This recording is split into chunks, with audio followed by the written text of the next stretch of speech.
जन पेंतेकोस्त रविवार के रूप में पालन करने जा रहे हैं। पेंतेकोस्त पुराने विधान के 7 पर्वों में एक पर्व है जिसे हर वयस्क यहूदी को जो यरूशलेम से 20 किलोमीटर दूर हो उसे यरूशलेम आके मनाना होता था।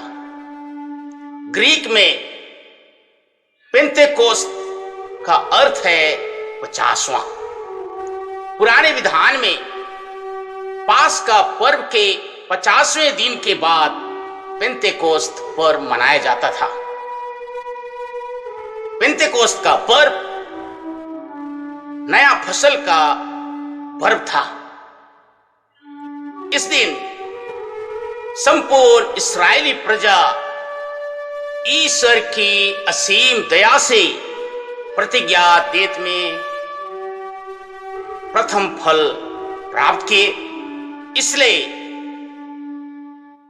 बरली के फसल को लूनकर वे ईश्वर को चढ़ाते थे और ईश्वर के महान कृपा का पर्व मनाते थे।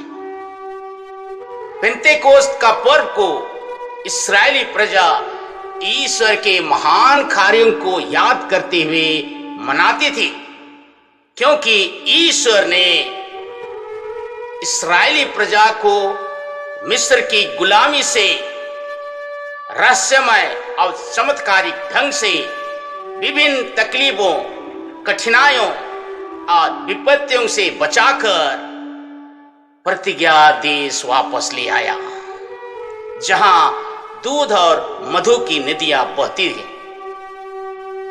बाद में पेंतेकोस्त पर्व के दिन ही सिनाई पर्वत पर ईश्वर द्वारा प्रदत्त 10 आज्ञा को भी याद की जाती थी।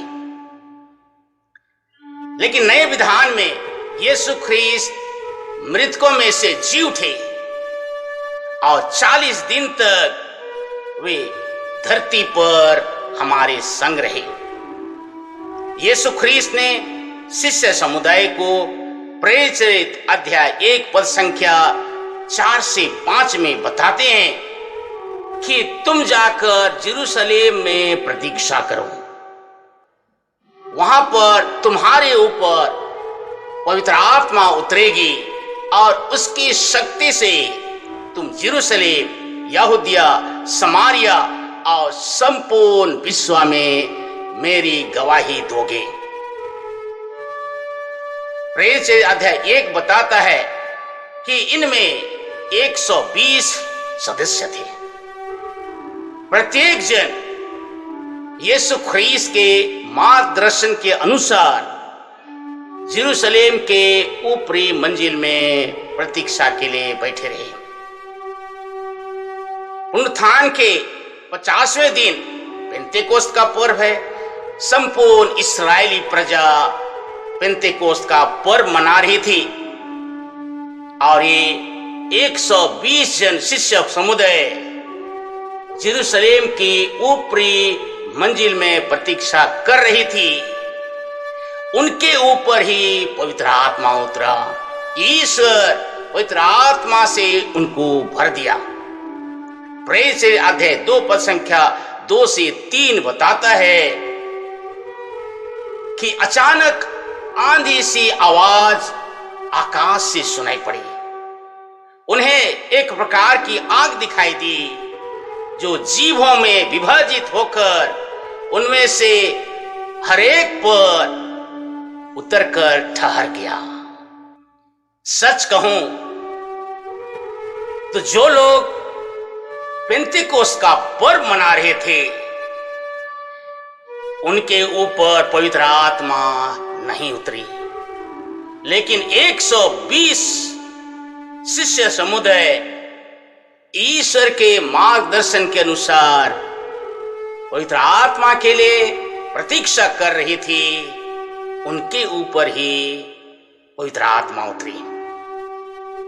शिष्य समुदाय पेंतेकोस्त के पहले अलग थे, लेकिन पवित्र आत्मा प्राप्त करने के बाद शिष्य समुदाय वो नहीं रह गए। पवित्र आत्मा के सातों वरदान पाने के बाद वे सचमुच में मन प्राण से परिवर्तन हो गए। पुनरुत्थान के बाद यीशु ख्रीस्त 40 दिन तक शिष्यों के साथ रहे और बताए कि मैं जी उठा हूं, लेकिन शिष्यों को विश्वास नहीं हो रहा था। डरे सहमे लुके छिपे जी रहे थे। लेकिन सातों वरदान पाने के बाद अर्थात प्रेम, आनंद, शांति, समझदारी, मिलनसारी, दयालुता, ईमानदारी, साम्य और संयम प्राप्त करने के बाद हर प्रेरित वो नहीं रह गए। सचमुच में उनमें परिवर्तन आ गया। मैं बार बार कह रहा हूं कि प्रेरित वो नहीं रह गए, अब बदल गए हैं। यीशु ख्रीस्त के लिए वे मरने के लिए तैयार हैं। यदि आप प्रेरित चरित्र अध्याय 3 खोलेंगे तो पेतरुस सिनागोग के लिए जा रहा है और रास्ते में एक व्यक्ति भीख मांग रहा है। पेतरुस उनके सामने खड़ा होकर कहते हैं, मेरे पास सोना और चांदी नहीं है, लेकिन जो कुछ मेरे पास है मैं तुम्हें दे रहा हूं। इतना कहने के साथ ही वह लंगड़ा व्यक्ति चंगाई प्राप्त कर गया। ऐसे ही पेतरुस जब रास्ते पर चल रहे थे, लोगों को विश्वास हो गया कि पेतरुस में वह शक्ति है। इसलिए रोगियों को लाकर रास्ते के किनारे सुलाते थे, जिससे पेतरुस की छाया उसके ऊपर पड़े। संत पौलुस के मन परिवर्तन के बाद पवित्र आत्मा से भर गए। इसलिए लोग उनके चमत्कारिक शक्ति को पहचान गए और इसलिए रुमाल से उसके शरीर को कपड़े लाकर उसके शरीर को छुआते थे और छुआए हुए रुमाल को, कपड़े को रोगियों को स्पर्श कराते थे और उनको चंगाई मिलती थी। एक बात बहुत स्पष्ट है, जब आप प्रेरित चरित्र अध्याय 3 से अध्याय 28 तक पढ़ेंगे तो पवित्र आत्मा का सामर्थ्य और पुनरुत्थान की शक्ति हर पेज में पटा हुआ है।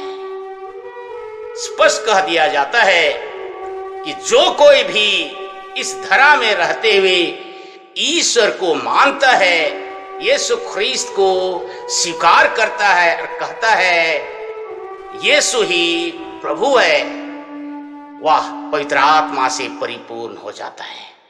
क्योंकि ईश्वर हर व्यक्ति को बपतिस्मा देता है अपने पवित्र आत्मा के द्वारा। ईश्वर हर व्यक्ति को जो स्वीकार करता है उसे पवित्र आत्मा की कृपा और सातों वरदान से भर देता है। मेरे प्रियजन, हम लोग इतना साल तक पेंतेकोस्त पर्व मनाते आ रहे हैं और मनाते चले जाएंगे, लेकिन इसका कोई अर्थ नहीं है, क्योंकि ना मेरा तन बदला, ना मेरा मन बदला, ना मेरा हृदय बदला, ना मेरी सोच अपने प्रति और दूसरों के प्रति बदला है, अर्थात व्यर्थ है।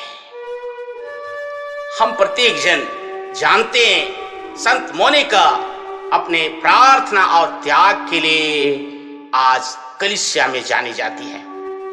उसके अथक प्रार्थना और त्याग के परिणाम स्वरूप ईश्वर ने संत अगस्तीन को पछतावा का वरदान दिया और पछतावा और मन परिवर्तन से सचमुच में वे पवित्र आत्मा से अभिषेक हो गए।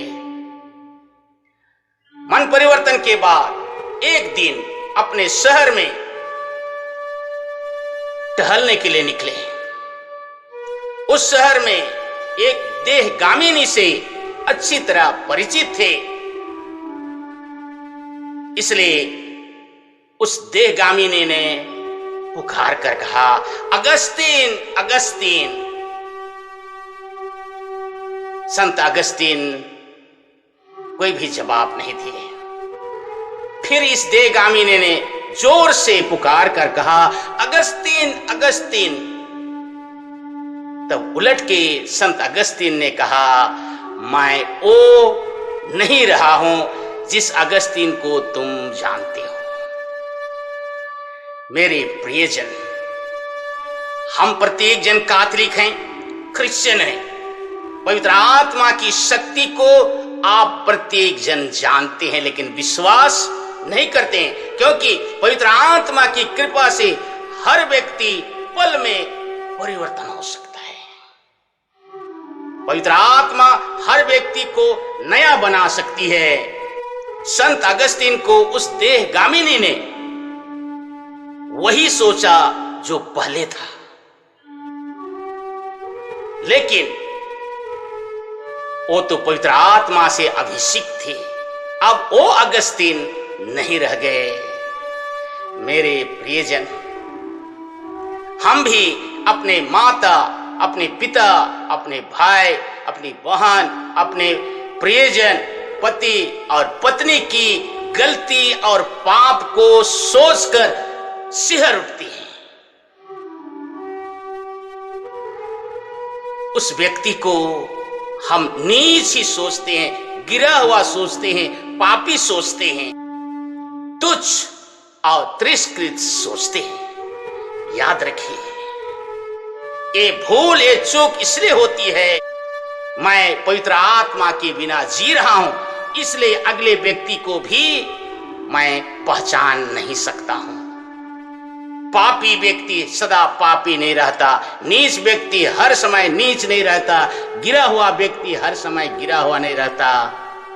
वो पल भर में जब पछतावा का वरदान मिलता है, मन परिवर्तन के साथ पवित्र आत्मा उसको नया बना देती है। लेकिन हम देखने वाले, सोचने वाले पवित्र आत्मा रहित रहते हैं, जिस वजह से हम उनको सोचने में भूल करते हैं, समझने में भूल करते हैं। गलती हमारी है। मेरे प्रियजन, कैथोलिक कलीसिया में 32वां संस्कार और दृढ़ीकरण संस्कार में हमें पवित्र आत्मा मिलती है। पापसिका संस्कार के द्वारा क्षमादान मिलती है। परम प्रसाद, पुरोहिताय और विवाह संस्कार के द्वारा पवित्र आत्मा हमारे जीवन में रहने लगती है, क्योंकि पवित्र आत्मा के बिना कोई अच्छा ख्रिस्ती नहीं हो सकता। पवित्र आत्मा के बिना अच्छा शिष्य नहीं हो सकता। पवित्र आत्मा के बिना कोई कठिन काम, मिशनरी काम करना संभव नहीं है। पवित्र आत्मा के बिना हम अगला व्यक्ति, हर व्यक्ति पवित्र आत्मा का मंदिर है, समझने में, सोचने में भूल कर जाएंगे। इसलिए अपने दैनिक जीवन में, हमारे वैवाहिक जीवन में, बुलाहटीय जीवन में, पुरोहितीय जीवन में, व्यक्तिगत जीवन में, पारिवारिक जीवन में, सामाजिक जीवन में, धार्मिक जीवन में जब कठिनाई आने लगती है, एक चीज मत भूलें, पवित्र आत्मा के 7 वरदान के लिए प्रार्थना करें। जब 7 वरदान आपको मिलेगी, याद रखिए, आपके जीवन के हालात और परिस्थिति नहीं बदलेगी, लेकिन पवित्र आत्मा आपको साहस और समझदारी से भर देगा, आपके जीवन को परिवर्तन कर देगा और देखिएगा जीवन जीने का मजा और कुछ होगा।